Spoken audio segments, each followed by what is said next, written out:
श्री शिवाय नमस्तुभ्यम। दोस्तों, मेरे चैनल में आप सभी का स्वागत है। आज हम आपको वीडियो में जानकारी शेयर करने वाले हैं कार्तिक मास का महत्व और दीपदान क्यों किया जाता है, कहां कहां हमें दीपदान करना चाहिए, इस महीने का क्या महत्व है, इस महीने को कार्तिक मास से क्यों जाना जाता है।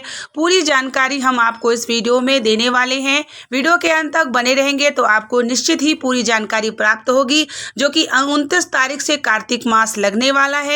तो हम सभी कार्तिक मास में दीपदान जरूर करें। तो सबसे पहले हम आपको बता दें कि 29 अक्टूबर से कार्तिक मास शुरुआत हो जाएगी, कार्तिक स्नान शुरू हो जाएगा और कार्तिक मास की पूजन पाठ का भी हमें 1 महीने का समय आने वाला है और पूरा ही मिलने वाला है। भगवान श्री नारायण का यह महीना होता है, माता लक्ष्मी का यह महीना होता है, तुलसी पूजन का महत्वता होता है, स्नान दान हर एक कार्य का आपको इस महीने में महत्व होता है। कार्तिक मास कैसे पड़ा, आइए हम जान लेते हैं। भगवान शिव के पुत्र कार्तिकेय, षडानन कार्तिकेय के नाम आप सभी जानते होंगे। भगवान माता गंगा से उत्पन्न ये कार्तिकेय हैं, जो कि कृतिकाओं ने इन्हें पाला था। 6 स्वरूप था, 6 स्वरूपों को एक करके षडानंद कार्तिकेय का स्वरूप हो गया। षडानंद कार्तिकेय जो है तारकासुर का वध किया था, और जब तारकासुर का उन्होंने षडानंद कार्तिकेय ने जब वध किया तो वध करने के बाद वहाँ पे सारे भगवान प्रकट हुए। ब्रह्मा, विष्णु, महेश, माता लक्ष्मी, ब्रह्माणी, सारे देवी देवता प्रकट होकर के कार्तिकेय जी को आशीर्वाद प्रदान किया कि हे कार्तिकेय, तूने जो है इस असुर का वध किया है, तो कार्तिक मास में जो भी व्यक्ति दीपदान करेगा, भगवान शिव की आराधना करेगा, विष्णु नारायण की पूजन करेगा और दीपदान करेगा, उसके घर में सुख समृद्धि संपदा की कमी कभी नहीं होगी। इसीलिए षडानंद कार्तिकेय के नाम से कार्तिक महीना को जाना जाता है और हम सभी जो है कार्तिक मास में पूजन करते हैं। बहुत सारे लोगों को जानकारी नहीं होगी, तो निश्चित ही इस वीडियो को पूरे अंत तक देखिएगा। आपको पूरी जानकारी कार्तिक मास से जुड़ी आपको हम दीपदान के बारे में बताएंगे कि कहाँ कहाँ दीपदान करने का क्या महत्व है। तो आप सभी जान गए कि कार्तिक मास किस नाम से पड़ा।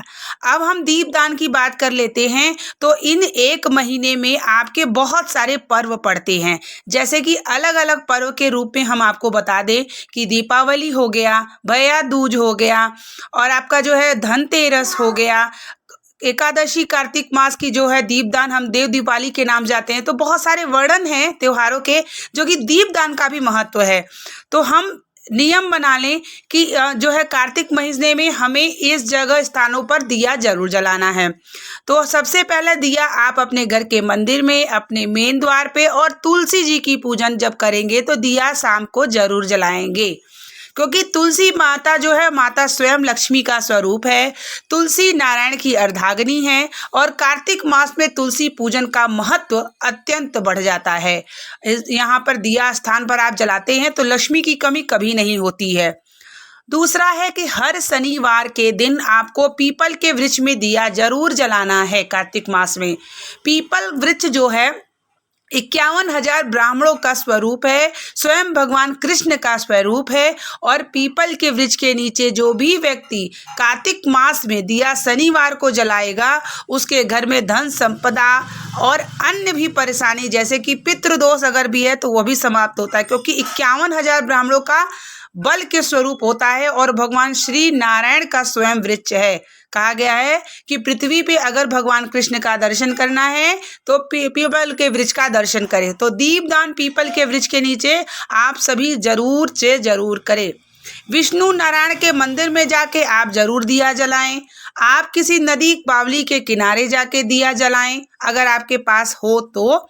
उसके बाद आप शिव मंदिर में आपको सोमवार, प्रदोष, पूर्णिमा, मासिक शिवरात्रि ऐसे पर्व को कैलेंडर में नोट कर लें और इस दिन दिया प्रदोष काल में जरूर से जरूर जलाएं, क्योंकि भगवान शिव ने कार्तिक जी को बहुत सारी चीज़ें को वरदान दिया था कि जो भी व्यक्ति कार्तिक मास में इस प्रकार से पूजन करेगा, मैं उसके सारे कष्टों को और धन संबंधित समस्या को समाप्त करूँगा। तो ये तो आप मंदिर में जान गए।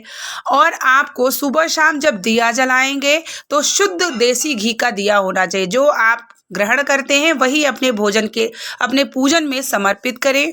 लंबी बाती का दिया आपको माता रानी के लिए जलाना चाहिए, क्योंकि लंबी बाती का जो दिया है वह हमारे वंश को जो है वृद्धि करता है, हमारे वंश को बढ़ाता है।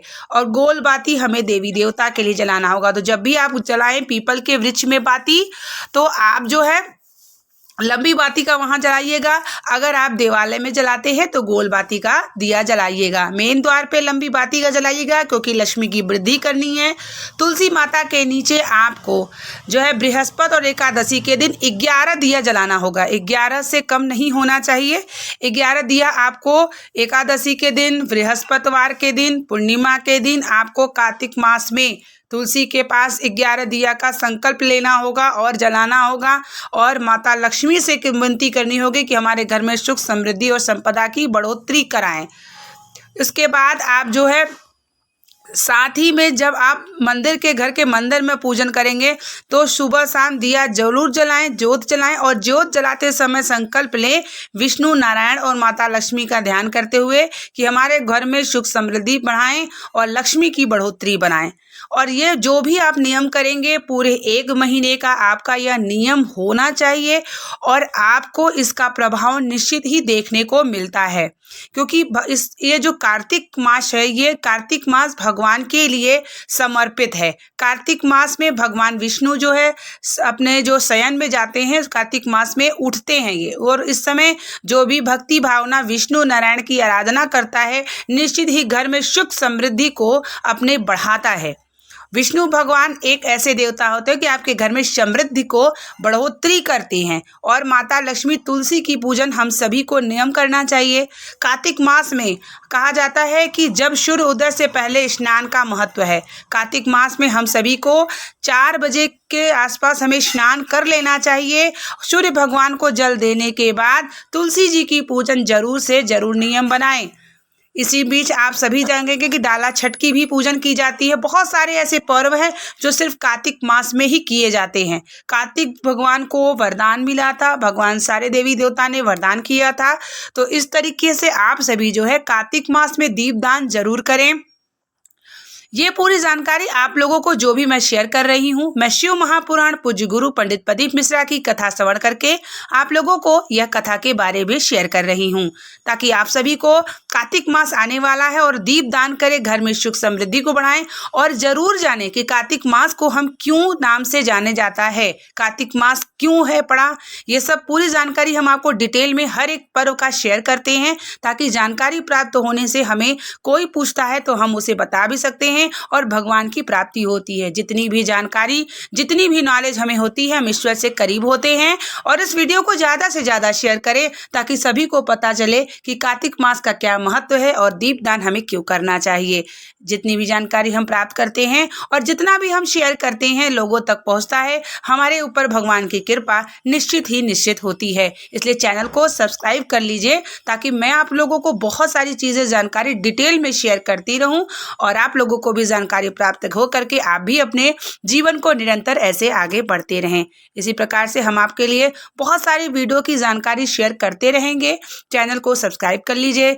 मिलते हैं आप लोगों के लिए कार्तिक मास से जुड़ी बहुत सारी जानकारियों को लेकर के। तब तक के लिए आप लोगों को श्री शिवाय नमस्तुभ्यम। और आप सभी कार्तिक मास में दीप दान जरूर करें, पूजन करें, दान करें। भगवान कृष्ण तुलसी माता की जरूर पूजन करें।